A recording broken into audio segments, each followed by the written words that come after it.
그러면 남채영 학생이 음, 두보의 춘망을 읽어보자. 호, 파, 한, 산, 하, 하, 재, 대. 계속 성자야. 성성자, 캐슬. 응? 춘, 청춘, 초, 초, 모, 이건 깊을 심자야. 한, 초목식, 계속 한, 담, 시, 치, 화, 화, 천, 루.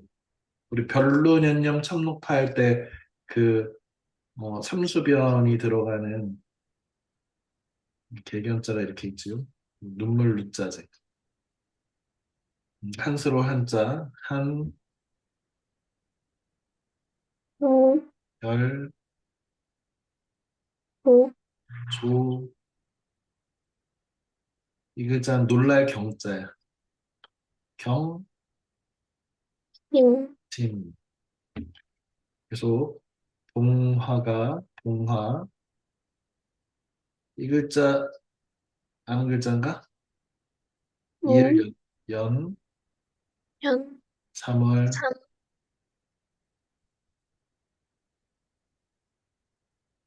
와, 그래, 선생님이 하겠습니다. 가서, 저, 만근, 백두, 소, 경단, 혼육, 불승, 잠. 자, 이렇게 7원 율시의 5원 율시지요. 구파, 나라가 망했는데 산과 강은 그대로 있네. 이렇게 나라가 망한 것을 한탄하는 마음을 맥수지탄이라고 합니다. 탄식하는 건데 보리가 잘 자란다고 나라는 망했는데 자연의 보리는 그대로 잘 자라네 라고 대조하면서 슬퍼하는 것을 맥수지탄이라고 하는데 뭐 전형적인 문장이지. 국파 나라는 망했는데 깨졌는데 산하는 그대로네.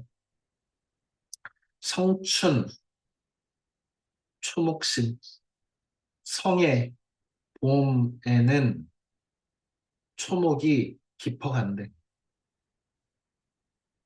감시 이러한 시절을 느끼면서 꽃이 아름다운 꽃도 눈물을 흩뿌리게 한대. 한별 이별을 한탄하니 새가 마음을 놀래키고 새 노랫소리가 아름답게 들릴 텐데 이렇게 나라가 국난에 처했잖아. 이런 것을 이제 우국지정이라고 하는데 나라를 근심하는 마음이지.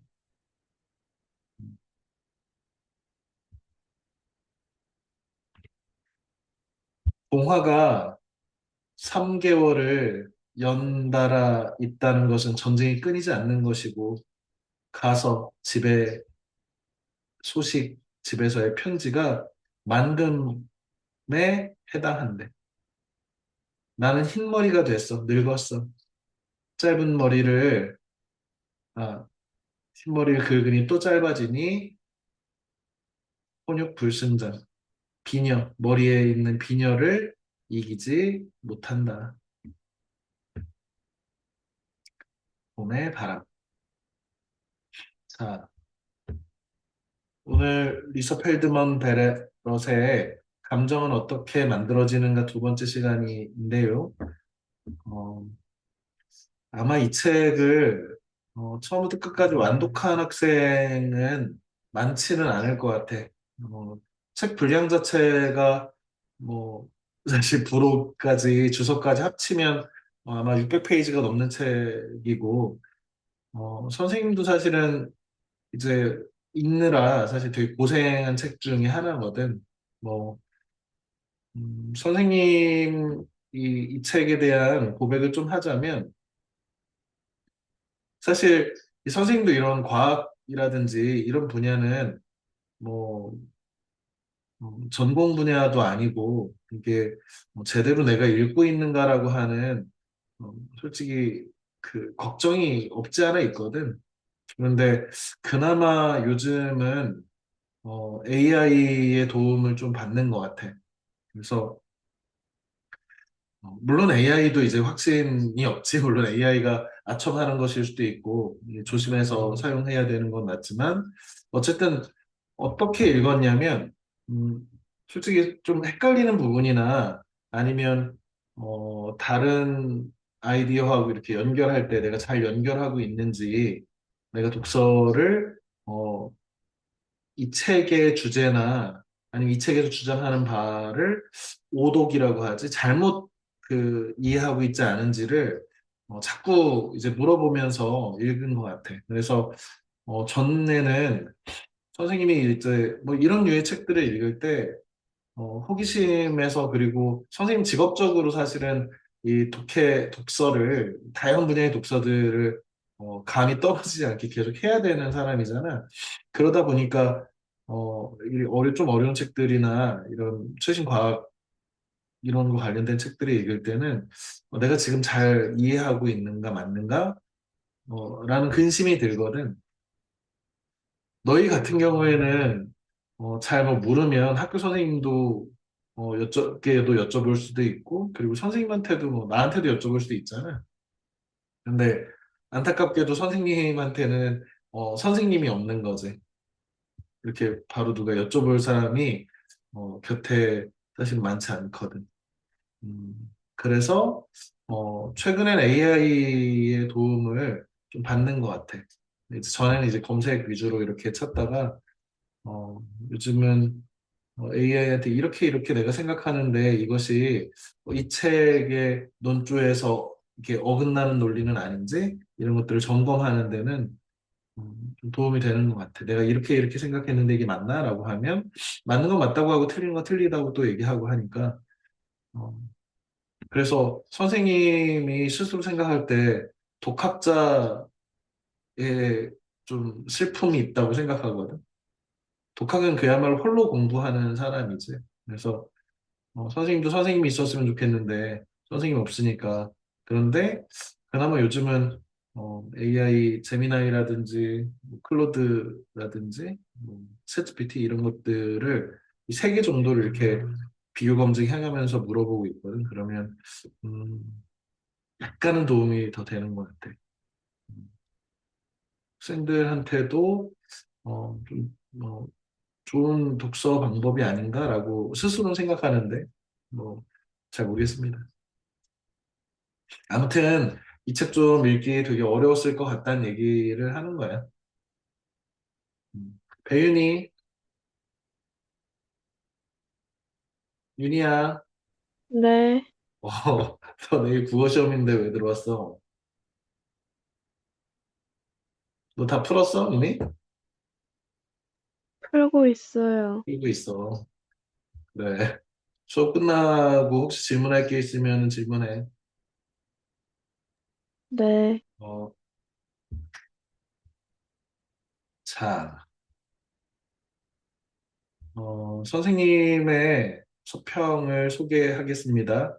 선생님은 이 책이 제일 이제 뭐 그 결론에 해당하는 520페이지의 제일 마지막 부분이 이 글의 어떤 그 결론 이렇게 잘 정리한 결론 같아서 앞에서는 계속해서 어떤 그 하나의 이론을 제시하고 그 이론이 왜 맞는지에 대해서 여러 가지 법이라든지 혹은 사회 현상이라든지 교육이라든지 아니면 동물이라든지 이런 다양한 범주에다가 이렇게 자신의 뇌가 작동하는 방식에 대한 어떤 이해를, 우리의 감정이 생기는 그 방식을 이렇게 그 약간 변주해 가면서 적용을 하는 것들이어서, 이런 얘기구나라고 했는데, 다 읽고 나니까 좀 헷갈리기도 하고 했었어, 사실은. 그런데, 제일 마지막 부분에 이것들을 좀 이렇게 잘 정리를 하는 것 같아서, 이 부분 한 단락 정도는 꼭 기억하고 있어야겠다라고 생각해서 이렇게, 어, 선정을 했습니다. 선생님이 이해한 방식대로 해설을 하면서 한번 읽어볼게. 이제 내가 독배는, 독이 든 술잔을 빼라고 해. 우리 소크라테스가 뭐 이렇게 독이 든 술잔을 마시고 어 이제 그 죽음에 이르렀는데, 그런 술잔, 독이 든 술잔이다라고 하는 일종의 관용적 표현이에요. 이게 무슨 얘기냐면 지금 뇌의 작동에 대해서, 뇌의 작동의 메커니즘에 대해서 설명해 온 것이, 사실은 자기가 지금 설명하는 이 방식 역시도 사실은 어, 실제 하는 무엇을 얘기한 게 아니다라는 얘기를 하는 거지. 이게 참 아, 설명하기 어려운데. 음,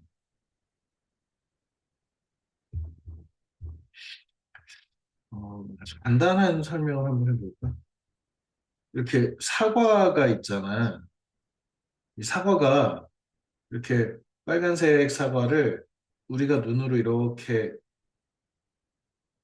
본단 말이야. 그래서 우리의 머릿속에는 뭐 이런 빨간 사과의 영상이 우리 뇌에, 이거 그림이 너무 힘들한데? 어, 이거 지워져. 우리 눈으로 이렇게 봤는데, 우리 머릿속에 이러한 사과의 이미지가 이렇게 생기잖아.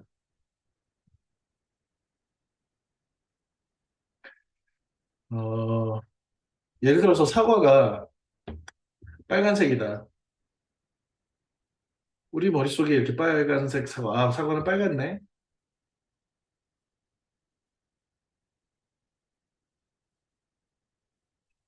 자, 이 빨간 사과라고 하는 이 우리 머릿속에 이 보이는 어떤 영상들, 지금 너희가 선생님을 보고 있는 모습이 실제 하는 사과, 실제 하는 선생님의 그 대상 그 자체가 반영된 것이라기보다는 어, 우리의 감각기관이라든지 우리의 뇌가 수용할 수 있는 어떤 이미지로 이렇게 받아들인다는 거죠.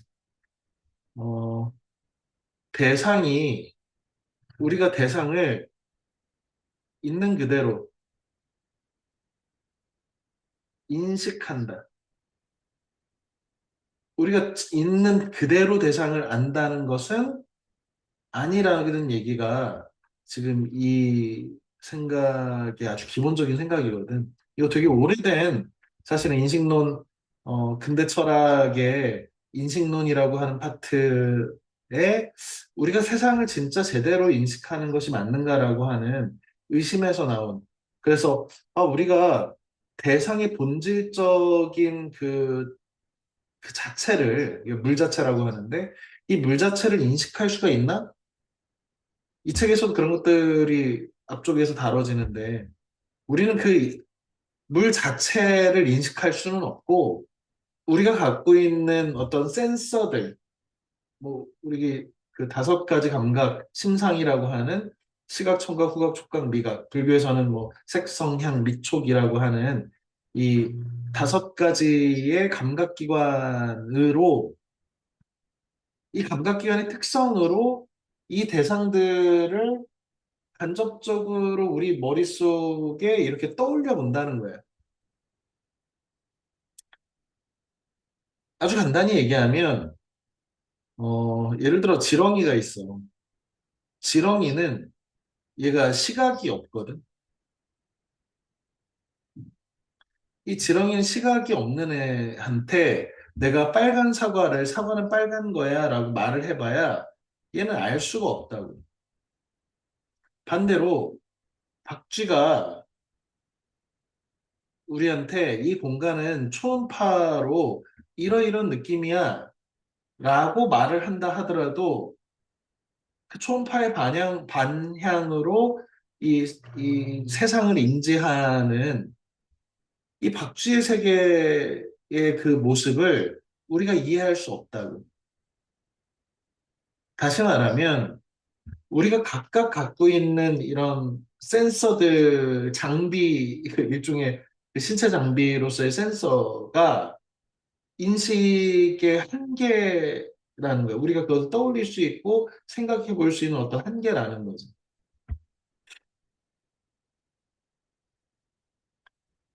어, 좀 넘어가 봅시다. 그러면 예측, 뇌는 예측 기계라고 하는 게 이 글쓴이의 주장이잖아. 내수용은 어떤 거였어? 긍정적인 몸 상태, 부정적인 몸 상태, 뭐 이런 거. 그러니까 우리 몸이 생존과 번영을 위해서 나름으로 에너지 예산을 분배해 가면서 우리가 잘 살아가고 있는데 그 예산 분배는 우리 내부에 어떤 이 내적인 긍정적인 이미지, 부정적인 이미지가 만들어내고 그것이 우리 과거의 경험하고 기억 이런 것들과 결합되면서 일종의 생각의 범주를 만드는 거지. 그래서 그 범주에서 일종의 우리가 알고 있는 감정 같은 것들이 생긴다. 예를 들어서 어, 내가 이제 숲에 들어갔는데 숲이 이제 이게 흔들린 거야. 언뜻 이렇게 흔들리는 거 봤어. 그러면서 나의 이 예측하는 뇌가 내 수용으로서 그러면서 심장이 뛰고 코티솔이라고 하는 혈관을 확장시키고 이렇게 막 약간 흥분시켜서 싸우든지 도망가든지 잘 할 수 있도록 일단 막 활성화하는 거야. 이걸 이제 예측과 내수용이라고 하면 그러면 여기서 호랑이가 이렇게 나타나면 아, 공포. 나는 공포를 느껴. 뭐에 대해서? 이렇게 심장 두근거리는 것에 대해서 공포를 느낀다고. 그런데 반대로 막 여기 이렇게 하더니 여기서 귀여운 뭐 이렇게 토끼가 나온다면 내 이 심장이 두근거리고 막 이랬던 것이 이번에는 내가 이렇게 심장이 두드리는 게 이게 귀여워서 그렇구나. 귀엽다.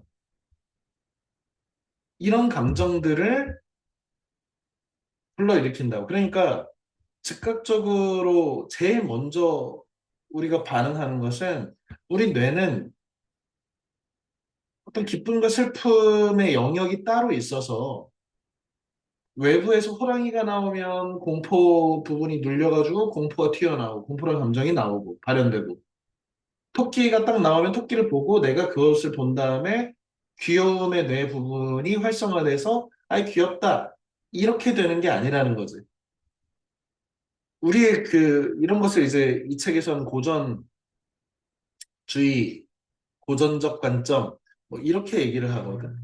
뇌의 특정 부분들이 어떤 감정을 불러일으키는 위치다 이렇게. 그런 위치 없다는 게 이 글의 핵심 중에 하나거든.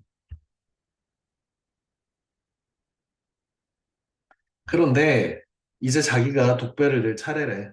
일종의 겸손하게 자기의 이론에도 모순성이 있다는 것을 약간 드러내는 거죠. 그런데 선생님이 볼 때 이런 모순성은 왜 생기냐면 어, 이게 뇌를 가진 인간이 뇌에 대해서, 뇌의 작동에 대해서 뇌를 가지고 생각하기 때문에 생기는, 일종의 한계라고 느껴지거든.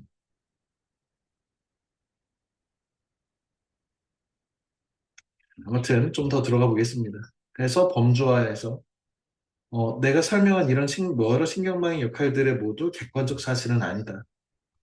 내 이론 역시 완전한 객관이라고 할 수는 없다. 이것은 과학자가 뇌 안에서 일어나는 물리적 활동을 디스크립션 하기 위해 발명한 개념들이다. 그냥 결국에 내가 이렇게 설명한 건 역시도 뇌의 어떤 구체적인 어떤 부분에 대한 객관적인 어떤 얘기가 아니고 뇌 이런 건 역시 우리 머릿속에서 이렇게 이런 작용에 의해서 우리의 감정이 만들어집니다. 우리의 인식이 만들어집니다. 라고 하는 것의 일종의 가상의 모델이라는 거예요. 그 역시도. 이게 객관적 물리적 실체가 아니라 감각적 실체가 아니라 관념적이고 형이상학적이라는 거죠. 나는 이 개념들이 이 실체는 뉴런이잖아. 우리 뇌는 이 뉴런들이 이렇게 모여가지고 서로 이렇게 활성화되면서 이 정보를 저장하기도 하고 전달하기도 하고 하는 거지. 특정 계산 작업들을 이해하기 위한 최선의 방법이라고 주장한다. 하지만 자기의 어, 이 이론에 대한 새로운 패러다임에 대한 자부심 같은 건 갖고 있는 거지. 이게 최선의 방법이다. 그러나 뇌 배선도를 읽는 방법은 여러 가지가 있다. 그리고 그 중 몇은 이것을 배선도라고 부르지 않는다. 구성된 감정 이론. 지금 어, 이 저자의 이론은 구성된 감정 이론이지. 사후적으로 감정이 어, 예측과 내수용, 범주와 이런 과정을 통해서 만들어지는 것이지 어떤 자극과 연결돼서 다이렉트로 어느 부분이 자극돼가지고 그런 감정이 나온다. 그래서 그것에 그 부분이 활성화되면 어떤 표정이 지어진다. 이런 거 없다고 하는 거잖아요. 우리 지난 시간에 윌리엄슨가 막 이렇게 어, 마치 고통스러운 표정을 하고 있는 이미지를 통해서 우리가 표정을 읽어낼 수는 없었잖아요. 공포라든지 이런 것들, 끔찍함, 뭐 이런 것들이 나왔지만 사실은, 어, 한 번도 이겨보지 못한 언니가 동생인가를 이 결승전에서 US 오픈에서 이기고 환호하는 장면이었죠. 이런 그 표정을 가지고 그 사람의 마음을 읽을 수 없다. 그래서 심리적 실체나 정신기관 같은 것보다 뇌를 더 면밀히 표상한다.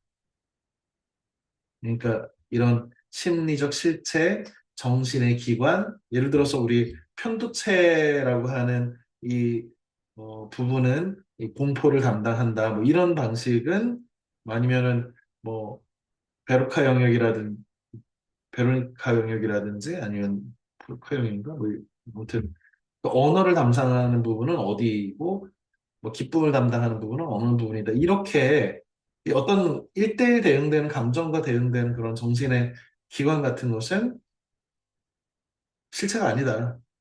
이런 거지.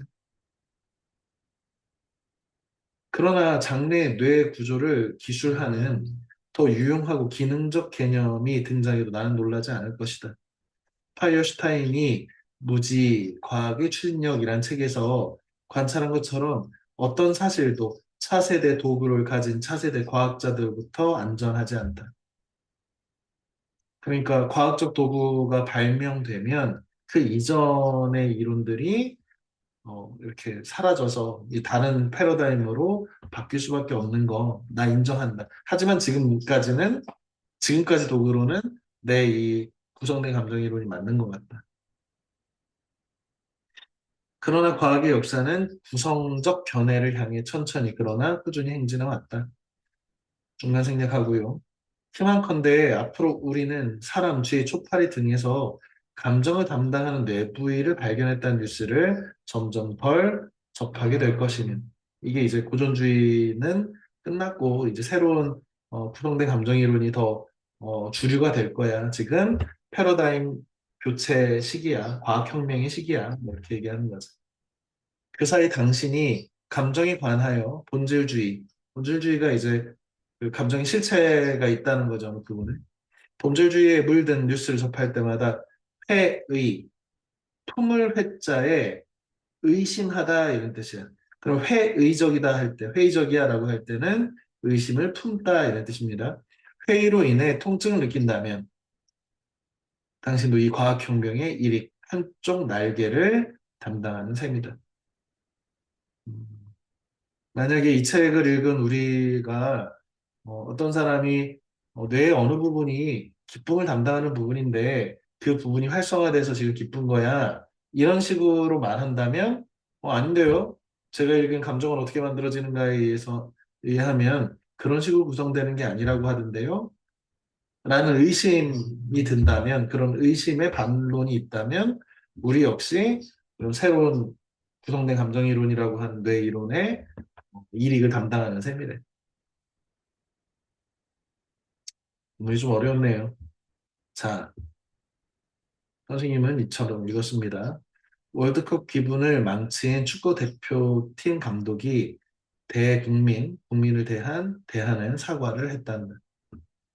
그 사과를 마치고 나가면서 주머니에 손을 넣었다는 이유로 맹렬하게 비난을 받는다는 것도 풍문은 소문이라는 뜻이야. 바람 문자에 들을 문자를, 귀자를 쓰는 들을 문자지. 소문으로 들었다.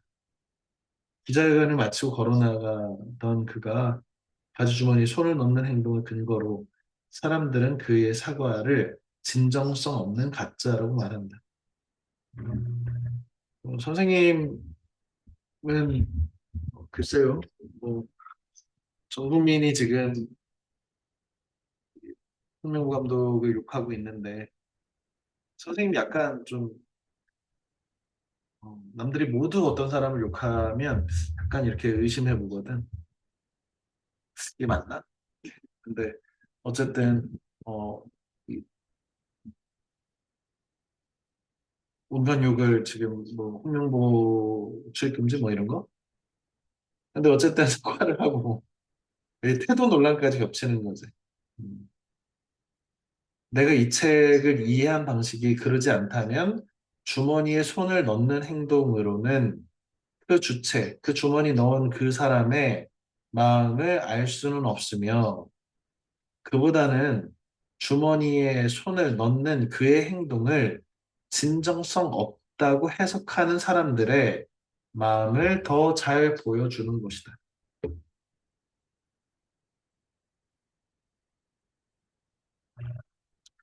그러니까 어떤 사람이 그냥 주머니에 손을 넣은 거야. 그런데 그 사람이 어떤 마음으로 야 진짜 뭐 기분 나쁘다. 나 억지로 사과했네. 나 잘못한 것도 없는데 이런 것 때문에 이렇게 주머니에 손을 넣는 행동이 나왔다. 저거 봐라. 이렇게 하고 있잖아, 사람들은. 근데 이 책에서는 심지어 어떤 표정, 어떤 행동도 다양한 맥락 안에서 이해될 수 있는 것이고, 특정 표정이나 특정 행동이 반드시 어떤 감정과 연결돼서 작동하는 게 아니라는 것이 그렇게 생각하는 게 일종의 고전적 견해라면 그 고전적 견해를 떠나서 구성된 감정이론은 그렇게 확신할 수 없다는 것. 맥락이 존재하고 그 사람의 행동은 그 사람의 과거의 어떤 경험들과 이런 것 속에서 그 순간 발현되는 것이야 라고 하는 관점에 의하면 과연 진짜 뭐 진정성 없기 때문에 주머니에 손 넣나? 라고 얘기하기는 확실성이 좀 떨어진다는 얘기지. 근데 오히려 선생님이 볼 때는 그 주머니 넣는, 사고하고 돌아서면서 바지 주머니 넣는 행동을 본 사람들, 어, 우리들의 그 보통의 생각들, 사고하는 사람에 대한 과거의 어떤 이미지들과 비추어서 이것이 부합되지 않다고 판단을 한 거지. 그래서 오히려 진짜 감독 마음은 알 수 없지만 그 감독의 행동을 통해서 우리가 해석하고 있는 이런 방식, 우리 과거 경험과 비추어서 이런 우리가 기분 나쁜데 이렇게 되는 것들을 더 잘 떠올리게 한다는 거야. 그리고 솔직히 선생님도 뭐 주머니에 손을 넣는 버릇이 오래된 버릇이 있어서 선생님 장교 후보생 시절이나 군 시절에 손 놓고 걸어 다닌다고 이렇게 되게 혼났던 적들이 떠올랐는데 이런 것도 이제 어, 나의 마음이라고 하는 것이 그런 이슈를 통해서 이렇게 떠오르는 것이다. 나의 신체 예산을 통제하려는 내 수용 반응과 과거 경험을 통한 개념의 구성이 이러한 상념, 생각상, 생각력, 생각을 만들어내서 나의 생존과 번영을 도모하고 있구나.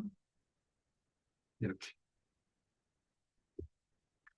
이와 달리 기존의 패러다임인 고전적 견해는 외부 자극에 특정한 뉴런 어떤 부분이 활성화되어 발현되는 것이 감정이라고 말하는데 새로운 패러다임이라 주장하는 구성주의 관점에서 감정은 우리의 예측 기계인 뇌는 예측 기계라고 자꾸 강조하죠. 사실은 뇌는 우리한테 이 세계의 실체를 보여주는 게 아니라 이 세계에 대한 예측을 보여준다는 거지. 좀 이상한 말이지, 그지? 어, 그 기회가 되면 음, 유튜브 같은 데를 찾아보면 이런 거 있거든. 가짜 손 망치 실험?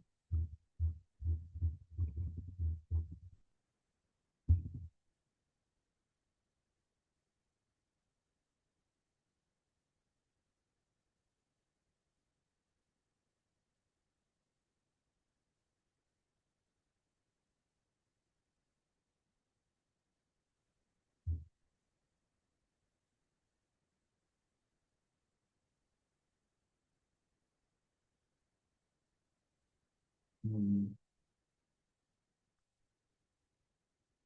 청일이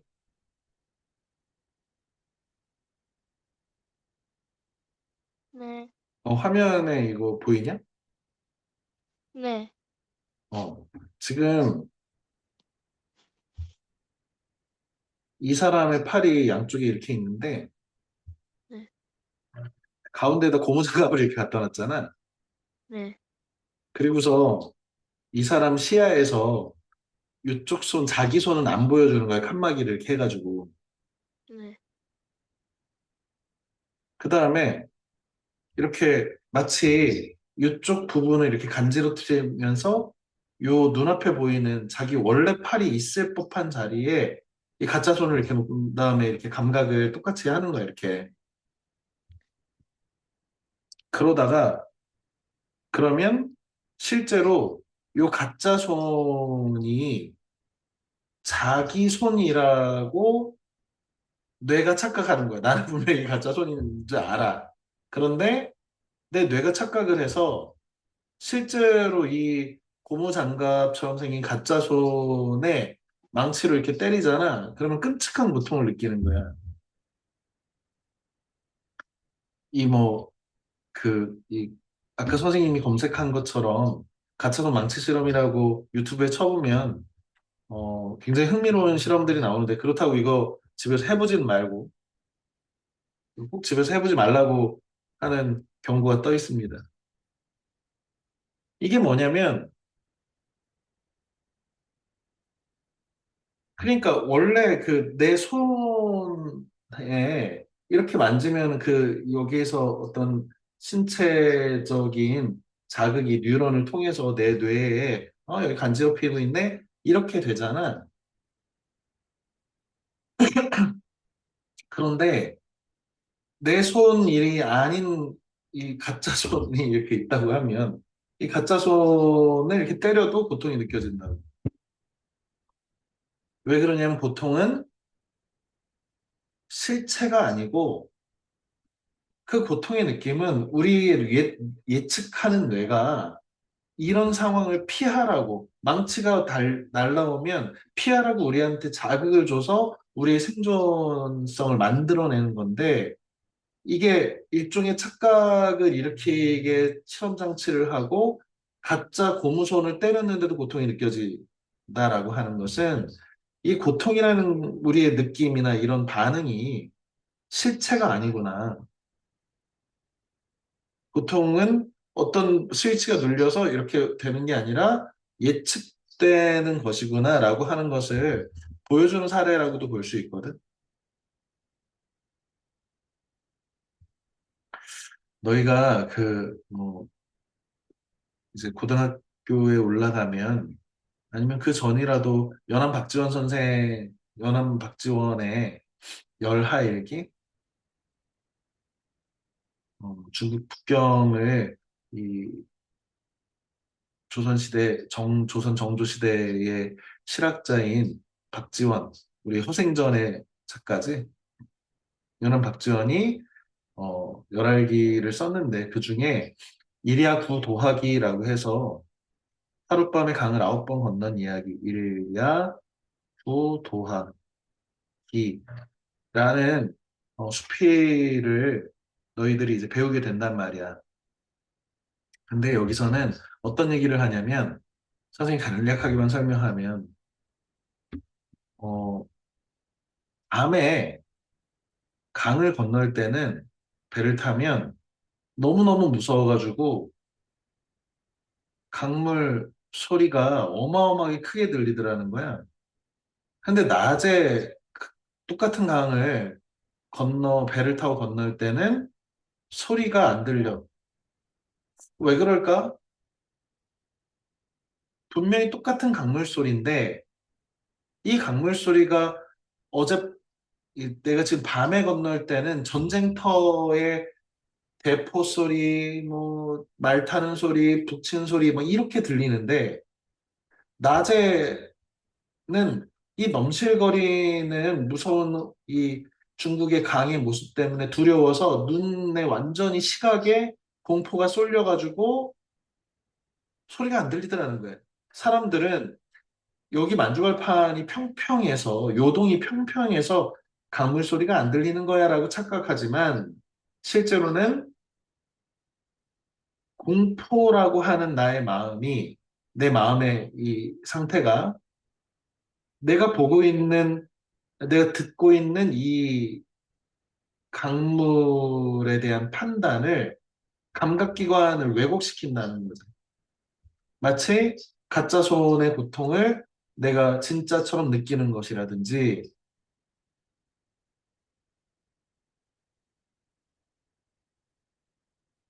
이런 것처럼 밤에나 낮이나 사실은 소리가 일정할 텐데 밤에는 시각이 안 보이니까 온갖 이 공포스러운 마음이 소리를 강화시켜서 귀가 찢어질 것 같고 낮에는 이 넘실거리는 이 시각이 있으니 시각의 공포가 모두 몰려가서 귀가 안 들릴 뿐이다. 일종의 원효대사의 해골물 같은 거지. 내가 밤에 똑같은 물을 마셨는데 어제는 너무 달콤하고 시원한 야, 세상에 이렇게 맛있는 물이 있다니 하고 잠들었는데 다음날 아침에 봤더니 해골물, 해골에 고인 어떤 시체 물이었다는 거, 시체에 고인 물. 그리고 막 토하다가 생각했다는 거잖아. 아, 우리가 생각하는 이 세계가 어쩌면 그 대상의 실체를 고스란히 우리가 감각하는 건 아닐 수도 있겠구나. 결국에 우리 마음이라고 하는 것이 그런 것들을 왜곡시킬 수도 있겠구나. 이런 게 이제 어느 대사의 해골물이라든지 불교가 얘기하는 그런 방식이지. 아니면 연암 선생의 이런 인식론, 이런 게 떠올랐어.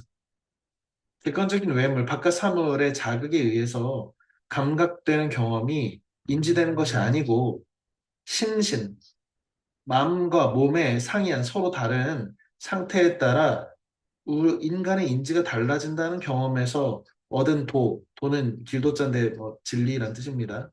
진리, 원리 이런 거야.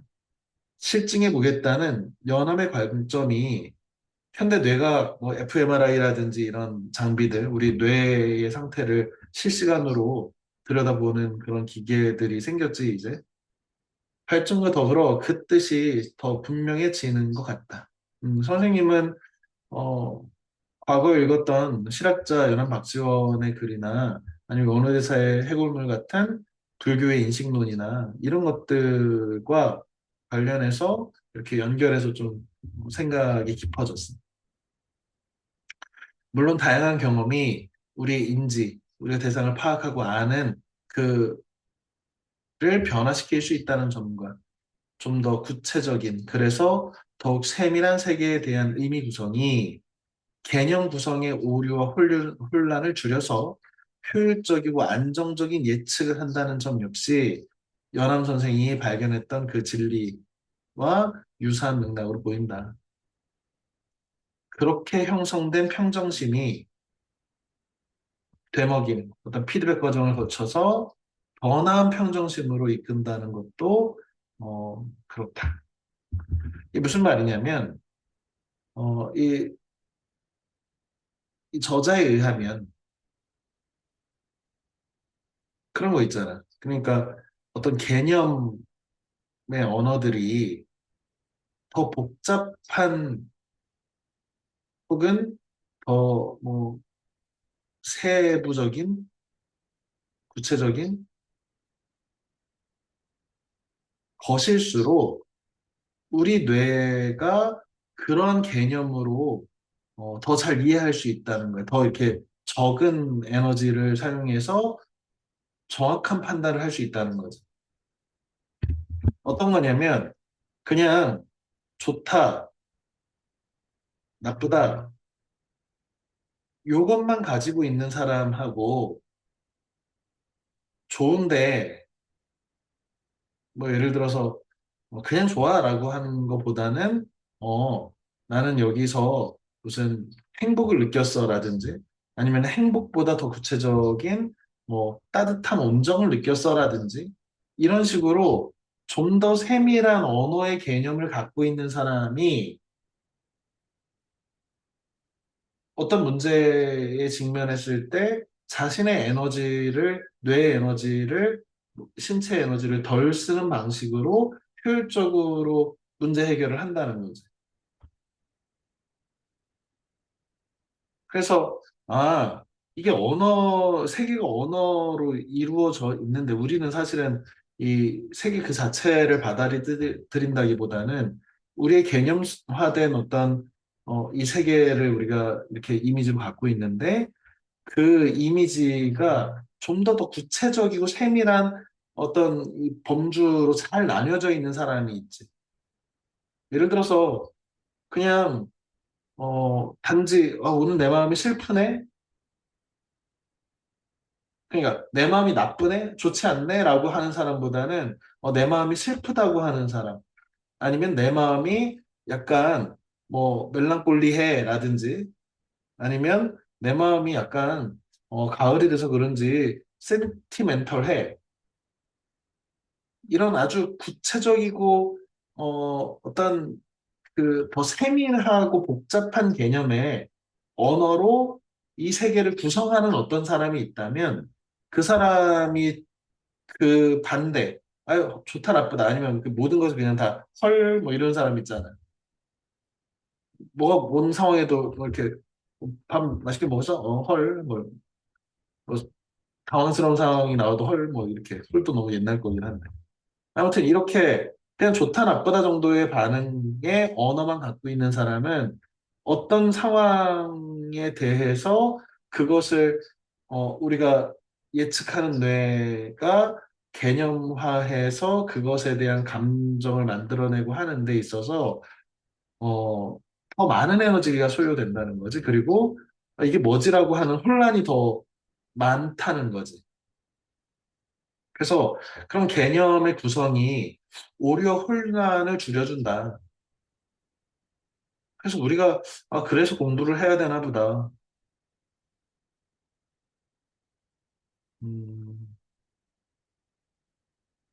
그리고 이 책에서 이제 뭐 여러 가지 이제 우리의 좋은 감정들, 우리의 감정을 잘 통제하는 방식으로, 어, 알아차림?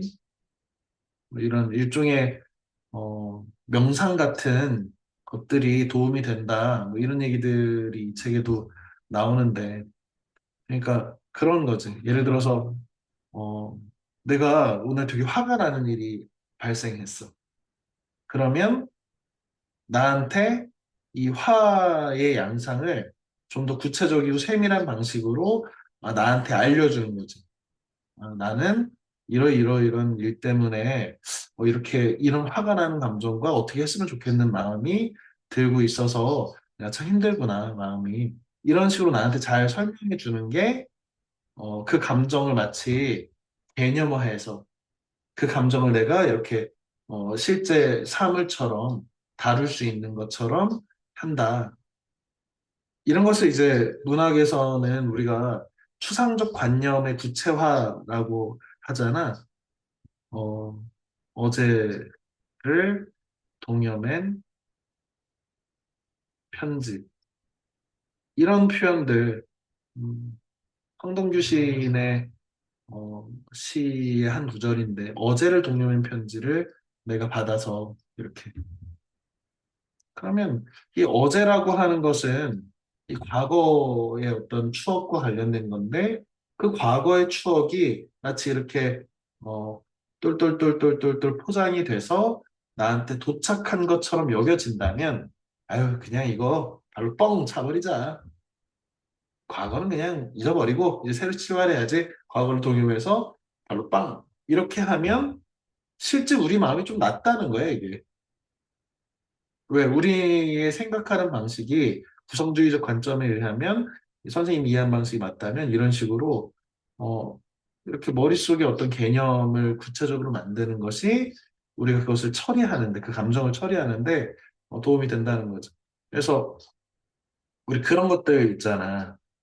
누가 이제 다이어트 한다면 실제 그냥 다이어트 해야지라고 하는 마음속에 생각만 갖지 말고 이렇게 나는 몇 월 며칠 몇 시까지 어, 어떤 일들을 통해서 어떻게 운동도 열심히 하고 저크푸드도 좀 덜 먹고 이렇게 해가지고 뭐, 뭐 몇 킬로 정도를 한번 빼볼까 이렇게 구체적으로 써가지고 그것을 이렇게 보고 만지고 이렇게 하면 그것이 성취될 가능성이 더 높다. 이런 그 얘기들을 한단 말이에요. 그것도 아마 이런 관점에서 정말 바라는 게 있다면 그것을 이게 잘 적어가지고 잘 보이고 내가 만질 수 있는 지갑 같은 데 잘 집어넣고 이게 자꾸 보다 보면 그게 마치 그런 추상적인 목표나 추상적인 관념들 뭐 아니면 내가 반에서 1등 할 거야 이번 시험에 평균 뭐 95점 이상 맞아야지 이런 것도 머릿속에서만 생각하지 말고 이렇게 구체적으로 어떤 이런 이렇게 만질 수 있는 어떤 것으로 이렇게 한다면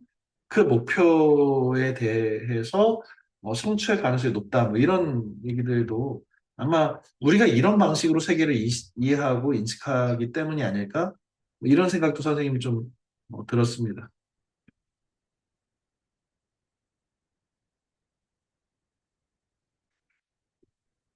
선생님이 아주 좋아하는 그래서 너희들한테도 이제 가끔 이렇게 가르치는 문학평론가 서울대 영문과 교수를 하고 계시는 어, 문화평론가 신영철의 최근 책으로 알고 있는데 선생님이 이 책을 한 5년 전쯤에 읽은 것 같은데 그 책 이름이 슬픔을 공부하는 슬픔이야.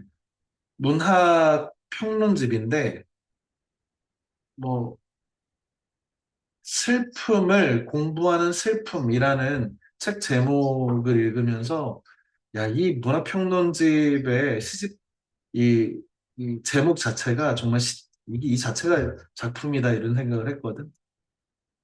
어떤 거냐면 슬픔을 공부하는 슬픔이래.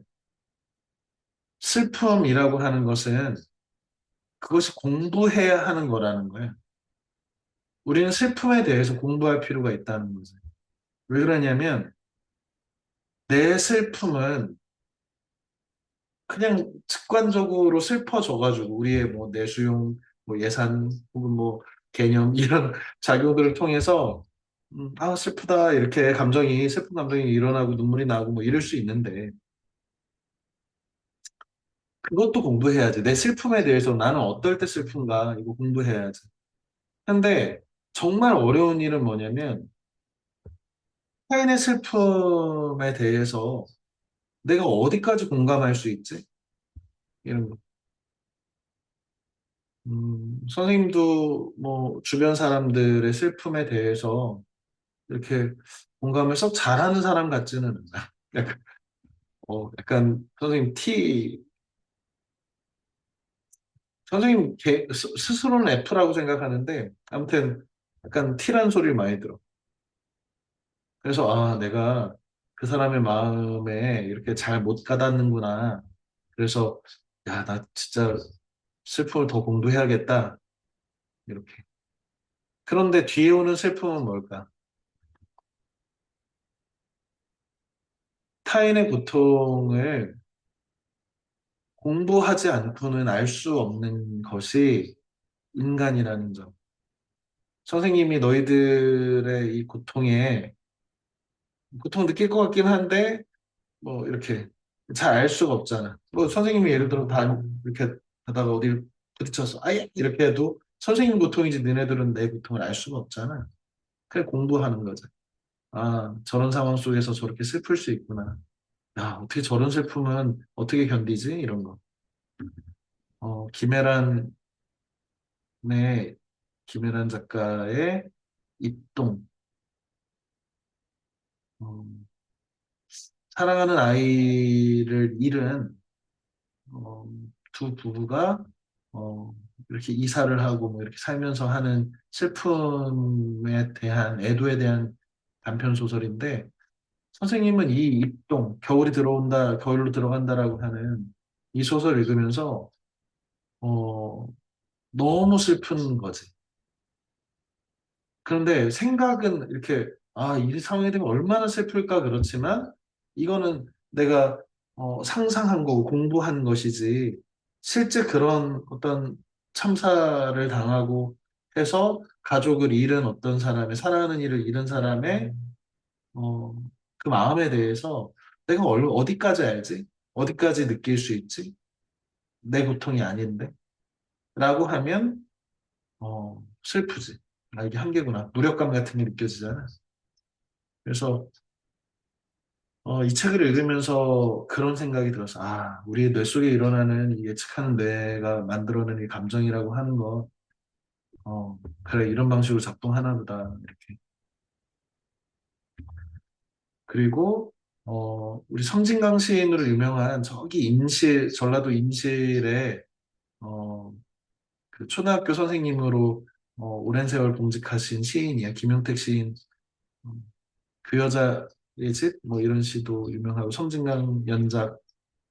그래, 선생님이 아주 좋아하는 시인인데, 최근에 시집을 내셔서 그 시집을 선생님이 구해서 보다가 고졸한 경제행위라는 이 시를 보고 너무너무 좋았어. 음, 이거야말로 진짜 공감하기 어려울 텐데 너희들은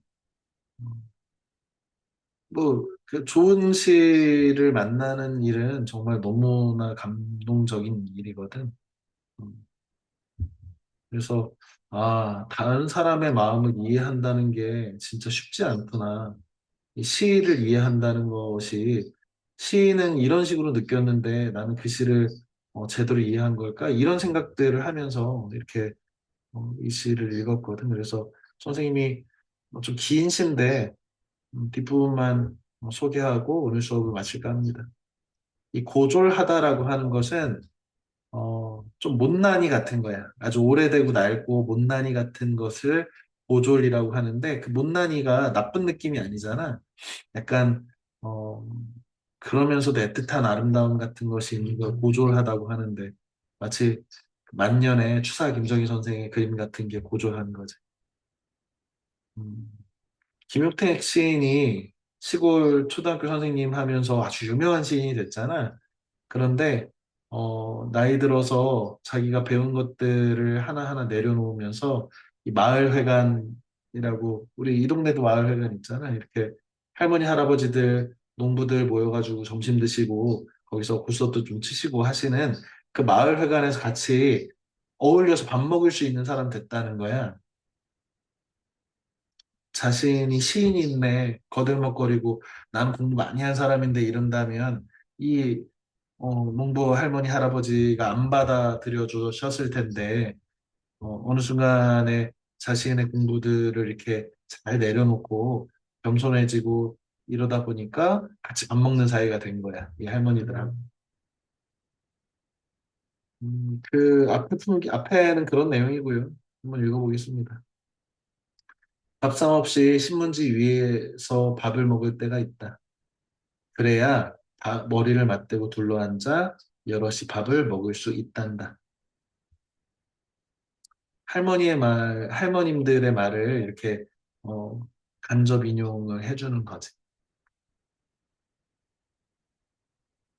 음, 시인은 아마 어, 자신의 공부들, 이 마을 밖에서 배운 공부들을 내려놓고 돌아와서 이 할머니들과 함께 점심 먹으면서 신문지 깔고서 이렇게 먹으면서 할머니들 말씀을 잘 듣고 있는 거야.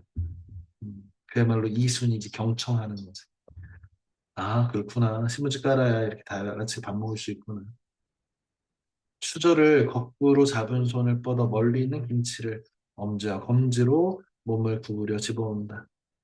몸을 구부릴 때 어머님들의 복사뼈 굳은 살을 보는 날이면, 그치, 고생하시고 하신 저 복숭아뼈의 굳은 살을 보면 흙의 단같이 단단하고 물렁물렁한 개인의 삶과 개개인의 삶, 어떤 사람들의 삶들은 그렇지. 한 사람 한 사람 다 무력하기도 하고 너무 연약한 존재지.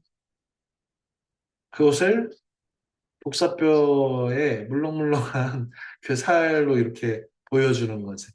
이거야말로 진짜 추상적 관념을 붙여야지. 하지만 무한한 역사의 신뢰 앞에서 나는 눈물 짓는다. 음, 저 안에 저 할머니들의 이 소박한 점심 식사 같이 먹는 이 장면에서 어, 이 시인은 무한한 역사의 신뢰를 느끼는 거지. 그래서 눈물이 났대. 당연히 슬퍼서가 아니지, 그지? 오히려 감동하고 아름다운 것을 봤기 때문에 그렇지. 하루의 경제적 경영 범위에 따른 몸에 보조한 약간 귀여운 못난이 같은 움직임들이 그토록 아름답다. 선생님은 이번에 발표된 김용택 시인의 시집 중에 이 시가 너무 좋아서 하루에 어, 두세 번씩을 읽고 있어. 너무너무 좋아. 음. 아마 선생님의 감정도 어, 왜 이런 감정이 들까? 이렇게 생각해 볼 수 있겠지요. 자, 핵심 정리 내용 한번 읽어보고요. 다음 시간에는 우리 달과 육펜스를 하겠습니다. 반절 정도 읽어오면 되겠고, 사실 2주에 걸쳐서 읽을 분량도 아니야. 그냥, 금방 읽을 수 있는 책이고, 요즘 되게 핫한, 미님사 책 한 권쯤은 들고 다녀야 핫한 사람이지. 음. 자, 늦은 시간 고생했고요. 빠이. 윤희하고 예준이는 질문할 거 있으면 질문해.